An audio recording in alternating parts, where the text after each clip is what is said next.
Hi, I'm Gaelle Bou Maroun. I'm a third year student in CCE. And for this online assignment for my Geology 205 course with Dr. Hamad, I chose to talk about the decaying of organic matter into fossil fuels. Thank you. Fossils are the remains of creatures that lived long ago, so fossils include organic matter buried beneath layers of rock.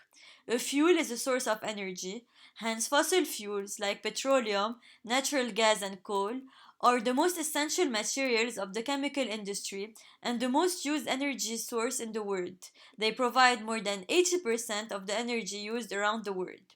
Also, fossil fuels are formed by a succession of biological and geological mechanisms which take millions of years to be completed. These resources are therefore not renewable on a human timescale.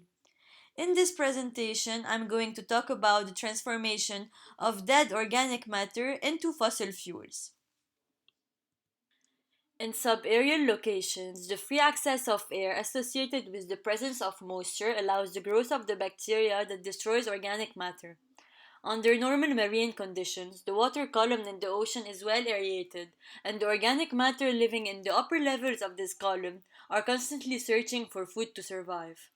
At this depth, where the oxygen circulates freely, when a living organism dies, its organic matter is broken down by microbiological activity, and all of its carbon is converted into carbon dioxide. This is called total mineralization. Very little organic matter can escape the hunter and sediment.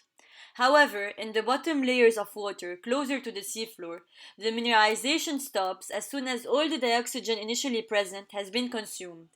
Most organisms are unable to tolerate these anoxic conditions, therefore, more and more organic matter becomes buried with the sediments. In fact, most of the biomass undergoes total mineralization and only a very small portion, about 1%, sediments. This 1% is the source of oil, natural gas, and coal. This organic matter, mixed with sediments, will then be transformed into a sedimentary rock. This rock will only have 1% of organic matter, while the rest is mineral matter. The sediments and the rocks will then be buried under more and more layers of sediments.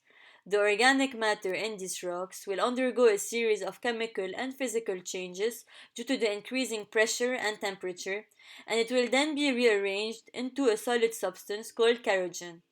Kerogen consists mostly of carbon and hydrogen, thus different types of kerogen will lead to different types of hydrocarbons.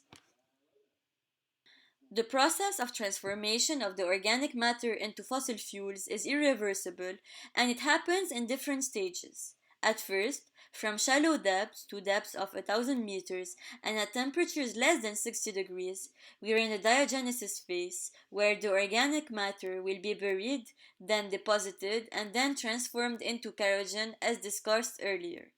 The second phase is the catagenesis that occurs at depths from 1,000 meters to 6,000 meters and at temperature ranges from 60 degrees to less than 2,000 degrees. This phase involves the maturation of the kerogen.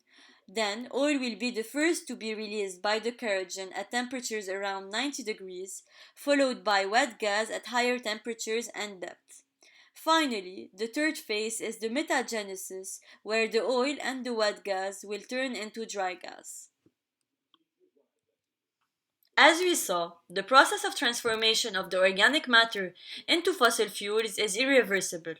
The three stages of this transformation are: first, the diagenesis, where the organic matter will be buried, deposited, and then turned into kerogen when exposed to high temperatures and pressure.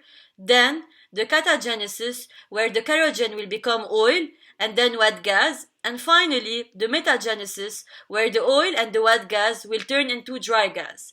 That's why the origin of all fossil fuels, like natural gas, coal, and petroleum, are dead organic matter. Thank you!